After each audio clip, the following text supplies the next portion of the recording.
Hello guys, so in this video I'm going to show you how to install mods in Opera GX. So make sure you open Opera and go to the icon here on the left side. If you hover, it's going to say mods, and then in this tab you can manage your mods, you can remove them.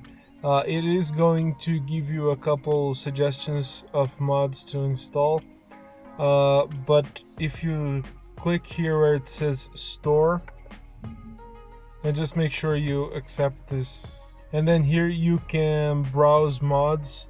You can click here to get a list of all the mods, and if you click the show more button, you are going to be brought to this page where you can see a description of each of the mods. And once you decide that you want to install, just click install, and then once it's done you should be able to see it here. So that's where the mod is.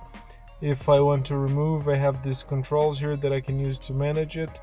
And that's it. That's how you install mods in Opera GX. Thank you for watching the video. Make sure you leave it a thumbs up, subscribe, and see you in the next one.